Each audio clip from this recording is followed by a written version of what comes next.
Здравейте! Бих искала да ви разкажа какво за мен е The Center спрямо рождената му дата 4.10.2002 година, 10 часа сутринта. Числото 4 символизира пътят на просветлението, на свободата и на правдата. Това е двойствено число, съдържащо качествата на лидерство и на мъжественост. Хората, родени на тази дата, са войни на светлината. Те са големи активисти, способни да тръгнат по път, водещ към приключения и разкриващ нови възможности. Това са хора, които търсят красотата и мъдростта, защото знаят, че това е правилното нравоучение, което води до баланс на сърцето. Тоест, външната хармония е равна на вътрешната. Девизът на четворките: аз съм мощен и победоносен, водя себе си и другите към светлина. Месец октомври символизира пътят на баланса, на справедливостта, на дизайна и на изкуството. Хората, родени през този месец, трябва да знаят, че често пъти ще се налага да взимат важни решения и най-вече за тези решения ще е необходимо да слушат гласа на сърцето си. Този път отново се характеризира с търсенето на красотата, външната и вътрешната, защото за везните красотата е в хармонията. Вие сте работохолици и имате нужда работата и жизненото ви пространство постоянно да бъдат моделирани. Девизът на родените през октомври е: аз съм в хармония с живота, баланса и равновесието. Справедливостта ще възтържествува и аз ще бъда възнаграден. Аз генерирам мир и спокойствие на всички мои взаимоотношения. Това са тълкувания от евритската култура, произлезли от изследвания отнели векове. В тази кабалистична митология открих нещо изключително интересно. Както установихме, хората, родени през 10-я месец от годината, са много централизирани. Винаги търсят перфектния баланс. Буквата за тях е ламет. Тя се намира в средата на евритската азбука и на наш език буквално се превежда център. Символът пък спрямо техните мистични карти е дамата на правосъдието, така познатата на нас Темида. Затова, когато вземате важни решения, не се подвеждайте по красотата на външното. Направете своя избор чрез гласа на сърцето си. За да можем да навлезем по-дълбоко в характера на The Center, ще трябва да се гледаме в неговата астрологична карта. За целта се нуждаем от зодиакалните знаци, които са допринесли за сформирането на Центърът за съвременен танц и 10 отправни точки. Ще започна с това, че попадаме в 12 градуса Скорпион и 10 градуса Везни. Спрямо мистицизма на Еврит, това означава, че The Center се състои от трудолюбив екип, който се стреми да покаже свободата, да се изразяваш изцяло, борейки се за това по един доста фанатичен начин. Другите виждат в нас добродетелите на красотата, мъдростта и свободата. Този фанатизъм за тях остава невидим. Тоест, той не е нашата водеща цел. Ние обичаме да сме на ръба, там където е интересно, но същевременно съзнаваме, че престоя ни на това място би могъл да бъде и доста опасен. Склонни сме да излизаме от пътя си, за да предизвикаме другите да се чувстват комфортно. Търсим красотата, хармонията, нежността, чувствеността навсякъде. Имаме изтънчени вкусове за музиката, за изкуството, за дрехите и домашния комфорт. Надарени сме със способността да отсъждаме справедливо. 10 правни точки в нашата астрологична карта. Ще започна с Луната. Нашата Луна попада под знака на Девата. Сериозни сме в намеренията си. Обичаме да творим и сме грижливи в работата си. Нуждаем се от задачи, които занимават ума и ръцете ни. В природата ни е да сме подредени и чисти. Не понасяме бъркотията. Недостатъците ни са, че сме скромни, срамежливи и доста самокритични. Затова пък може да се разчита на нас за ефективна и надежна работа. Водим скромен и методичен живот, посветен в грижа на тези, които обичаме. Меркурий.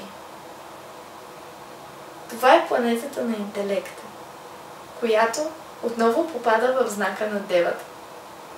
Това е свързано с вглъбяването ни в работа, касаеща упражнения с ръцете, отново, и усъвършенстване на сложни техники, както и на постоянно анализиране на всичко, което ни се случва. Ние сме вестителите на новото. Венера е планетата на удоволствията. Тя попада при нас в Скорпион. Склонни сме да бъдем фатално привлечени към нещо и да го преследваме до крайност. Способни сме да таим дълбоко в себе си всички чувства и когато достигнем своя предел, да избухнем.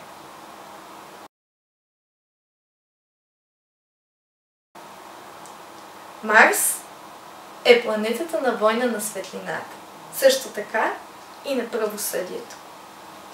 Тази планета е под знака на Девата. Това означава, че държим на детайлите. В тях откриваме съвършенството, което търсим. Повечето пъти предпочитаме практичността пред абстракцията. Борим се за това да бъдем достойни лидери. Юпитер е планетата, която се характеризира с това да получиш помощ от Вселената спрямо своя зодиакален знак. При нас Юпитер попада под знака на Лъва. Това означава, че изпитваме гордост от всичко, което правим, за да растем и да се развиваме. Възхищаваме се и се наслаждаваме от начина, по който ни възприемат другите, но без да се превъзнасяме. Всичко, което вършим, се гради на действителни постижения. Харесваме грандиозни и екстравертни спектакли. Стараем се това да бъде нашата награда за труда, който влагаме. Задачата, която ни е отредила Вселената, подобно на мисия, е да се забавляваме и да разпростираме щастието си към другите.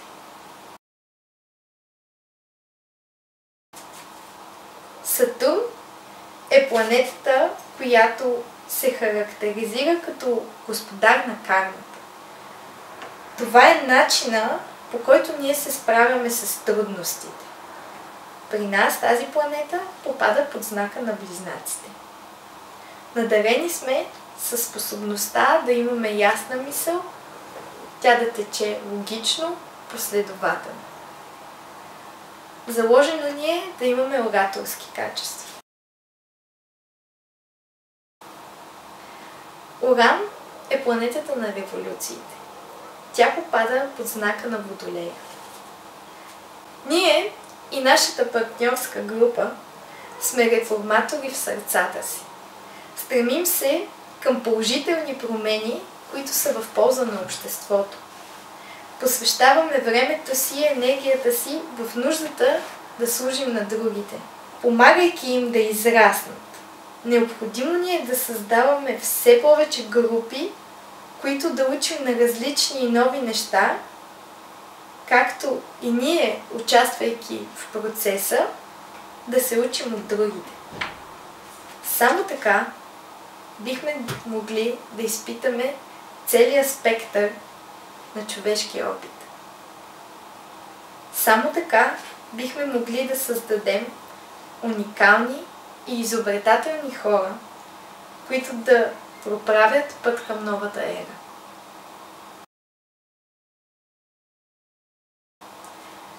Нептун е планетата на океана и спокойствието.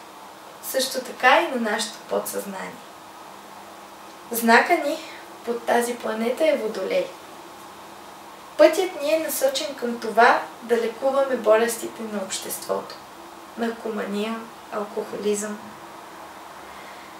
Въпреки пречките от средата, която ни заобикаля, обичаме да сме обективни към света и да го почитаме. Плутон е планетата на промените и трансформацията, както и на подземното царство на смъртта.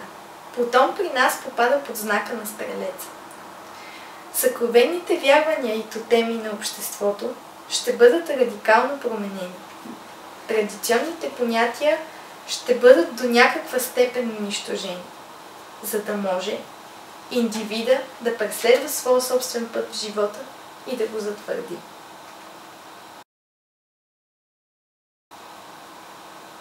Последната 10-та точка в нашата астрологична карта, това е Северния лунен възел. Той определя какво носим от предния си живот, като житейски опит и как бихме могли чрез този опит да доразвием идеята си. Съзнателно ще търсим нови контакти. Няма да сме толкова концентрирани в това да се задълбочаваме в старите познанства. Ще търсим нови такива, които да са интересни и предизвикателни. Умишлено ще се стремим към интелектуална стимулация. Това, че се зареждаме с съвременна музика, стилове и философии, привлича другите към нас и същевременно ни кара да светим по един особено приятен начин.